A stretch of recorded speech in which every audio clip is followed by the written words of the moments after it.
Okay, so this is the last video for my Impromptu 52 project, which has been a lot of fun. Though I'm glad I'm going to be done with it now, so that way I'll be able to do a few different things and not just impromptu tricks. This last trick I'm not going to do a performance for. Basically, it's where somebody picks a card, and then it's shuffled in the deck. Spectator can shuffle it, whatever. Then they pick half of the deck. They choose to get rid of half. They get to choose to get rid of half again. We start reading out cards, last few cards, and they choose which card, and it's their card. So we're just going to jump right into the tutorial for this trick. And this is really a great trick. I close with this a lot. So check it out. Okay, so the way this trick works, somebody selects a card. Let's just say they pick this one. We do not need to see it. All we need to do is get a key card. So I'll pick one you didn't see and check it out. Awesome. And we remember what our key card is. And then what you can do is you can either put their card on top or cut it in, or you can cut the deck. And after they've taken it, you can just ask them to set their card down. That's nice as well. Or you can do my favorite, which is when they have selected their card, and you spread through all the cards, and you ask them to stick it in wherever, and then you just run your key card along the bottom, like so. Like you're going to maybe do like a spread force. And wherever they touch, you just place the card right there. And then you slide your key card above. So they got to stick their card in anywhere. And after they've done that, what you're going to do is you're going to say your card's somewhere in the middle of the deck, like that. And that's all it takes. You just look through, find your key card, Queen of Spades, look at the card right above it. So this time we can see Queen of Spades, their card's the Seven of Hearts, and that's what it was. Once you've got that, you remember that, you hand the deck to them to say, hey, you know it's in the middle, why don't you just shuffle it up? They shuffle it up. Make sure to show your hands empty whenever you hand them the deck. That's always just a good idea. And it's mixed. Perfect. So you can say, alright, great. So you just mix this deck up yourself. And then you're just going to casually go through it like so. And you're going to get a break. You're going to get a break right underneath their card. You can just go through it sort of in chunks. And as you go, you're just going to get your ring finger on the right hand. And then after you spread through the rest of the deck, you're going to transfer that ring finger to a pinky break, square up, and then cut the deck a couple times. And cut their card to the bottom without being seen. You could also cut their card to the top and then shuffle it to the bottom. Whatever you want, get their card to the bottom just by using that simple control. Then what you're going to do, spread the pack, get your card somewhat in position underneath again. So you're just sliding along here, like you're going to do the like a mirror force or something like that. Or I don't know how this mirror force works, but like a spread force.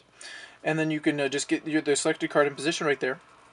Ask them to tap a card with your finger. Make sure you say tap a card, not pick a card. So they touch a card in the middle. Let's say they pick this one. Then you say to them, this is a marker card. I'm just going to leave it sticking out. Do you want to keep all the cards above or below? Let's just say they say above. If they say above, you're good. You just pull this half. If they say below, you square up the deck, slide that card back to the bottom. Alright, so I'm just going to try to give you an angle of what this looks like. So this is the face down view. You spread all the cards, and their card's right there. They touched a card in the middle. Okay, they say bottom, you slide it to the bottom. They say top, you slide it to the top. Really doesn't matter what they say. Let's just say they said top though. And then I always ask them, do you want to include this card? And then what you've done is we've got the 7 on the bottom. And they want to include this card. If they do, that's great. We put it on the bottom below the 7. Put it below the selected card. If they don't, just get rid of it. Let's say they do want to keep it. Then what you can do is always show all the different cards. Then you can square up this. Now if they kept it, what I like to do is turn it over the pack and either riffle it, or sometimes I'll spread through, just not show that the 7's right next to the bottom. Just spread through the cards a little bit. Just say, okay, so your card's one of these. And then as I spread them out, I take the 2, I remove it, and I just say, just touch a card. So I just stick it into the middle. Or you can cut the 2 from the bottom just by doing a little double undercut or something like that. Anyway. Now we basically get the 7 to the bottom. If they said to keep the marker card in the other pack, then you just go straight into this. Have them touch a card. Let's say that they pick and say that's a marker card. Pick top or bottom. Let's say they pick top, or let's say they pick the bottom this time. Just leave it on the bottom. Do they want to include the marker card? If they say yes, we can put on top or bottom, whatever, and get rid of it. Let's say they don't want to. Show those cards. We've only got a few cards left. It depends. When it gets down to these cards, because sometimes they'll pick cards that they can count the number, and that gets a little more tricky. So then what I usually do is just give it a shuffle. And since it's a small enough, it makes sense to just do small packets and just move the 7 to the top. Great. 7's on top. Say, name a number between like 1 and 13.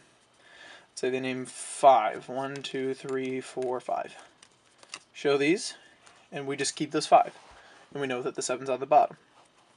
Because that's the way. And then I mix these up, and I'll usually end up with a card in the middle. Just, keeping track, because I know where that is, so just move 1 or 2 to the bottom. Have them, and then what he says, you can just say touch any 2, or just touch a card.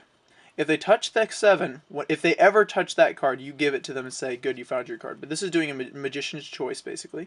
A lot of you will know how this works. Let's say they touch the top card, you say, great, touch one more. If they touch the 7, you say, great, those are the 2 cards that we'll choose from. Okay? If they don't touch the 7, you're just simply going to remove those cards and get rid of them. So let's say they don't touch the 7. You have these 3. You say, all right, I'd like you to touch one of these. And whatever one they touch the 7, that's great. That's their card. We turn over these, reveal they've picked it. If they touch one of the other ones, though, it's like, okay, narrowed it down to 2. And then at this point, you don't say touch a card, because we don't want to do the magician's choice the whole time, because you got to be very careful with that. Just say, pick up either of those cards and place it in my hand. Place the 7 in your hand. Say, do you want to change your mind? Always say, do you want to change your mind? Very rarely will. They turn it over to their card. You touch the other one in there. They put the other one in your hand. Make your hand sort of in a neutral position. So if it's closer to the deck, it makes sense. It's like, okay, either way, it's like that's the card. Turn it over, it makes sense. But if you put it over there, you sure. And then I turn it over and ask them to pick up the last card on the table. And it's their card. So let's go through how all that works one more time. Really fast. Grab a key card. They pick a card. Look at it. And we cut it in the middle. We do that whole slide thing. Say, great, your card's somewhere in the middle. We get it. My keyword is 10 of clubs. Your card's the 5 of hearts. I remember 5 of hearts. That's all I remember. Whoops. That was kind of cool. Anyway, but we want to make it genuine. So, 5 of hearts somewhere in the middle. We just say, you shuffled the deck yourself. You can see it's mixed and it's normal. You don't need to say that, but just run your hands, through the deck really nonchalantly. Cut the pack a couple times, move the 7 to the bottom. Have them touch any card. Say they touch that one and want to keep top or bottom. Say it's the top. Great thing, we're moving that to the top. Want to include the marker card? No. Great, getting rid of it. Touch another card, that one. Want to keep the top or bottom? Let's say they say bottom. Get rid of all these cards. Remember, we're just controlling that card constantly. And they say they couldn't keep that, so great. We'll just say, great. A few cards left now. And I can just slide that card off the bottom. We can try a third one. But touch top or bottom. Say they touch the top. Or whatever. And then got a few cards left. Just keeping control of that card. Eventually, move their card to the top. They count a few cards. Say they pick 3. Let them choose which one they want. If they want their card, great. If not, fine. Hand me either card. Great. Turn over the last card. And there it is. So this is just relying on, what's nice is initially you're not using Magician's Choice. You just move the card to where you want it. Then after they name the number, you just simply use Magician's Choice. Always keep or eliminate those ones. And that's what makes this trick really strong. And what I like to do is get it out of my hands as much as possible.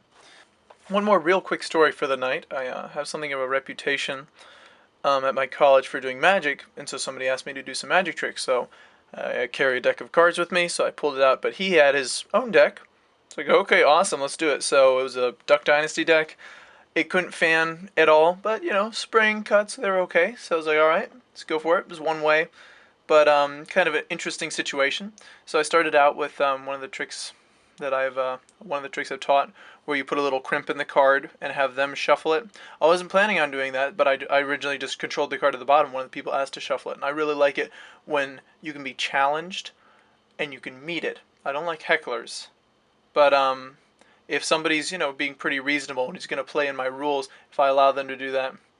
So it was a situation where it worked well. So I said, okay, so I put a little crimp in the card since I'd controlled it to the bottom, and just cut the deck and handed it to him. He shuffled it a little while, gave it a bridge, and they had fun, every day I'm shuffling joke, went around a couple times. And then I took the deck back, found the crimp real fast, and just did a really super fast production, like 1 or 2 cuts, and the production and that was pretty strong. Just the way that was unexpected and so on.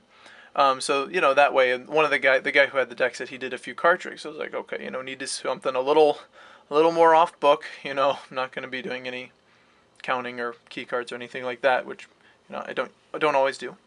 But so then he'd picked an ace, and then the next trick I did, I just do the shake change. That's just great, really super visual. Just love that one. So and the card I used to change his card was also an ace. So I had two aces. I thought, okay, that's kind of cool. And I was just cutting through the deck. And when I do Magic, part of it is I try to make it sort of a social conversation. It's not like it's time for me to perform and then we'll talk. We just talk and do Magic here and there, So I try not to. It's not like I'm gonna do my routine start to finish, do a trick, and I'll be fine to talk for 2 or 3 minutes. Just because that's sort of how I am. And it's not about Magic. It's about building relationships with people and making friends and so on. So but then I was just cutting through the deck, and another ace showed up.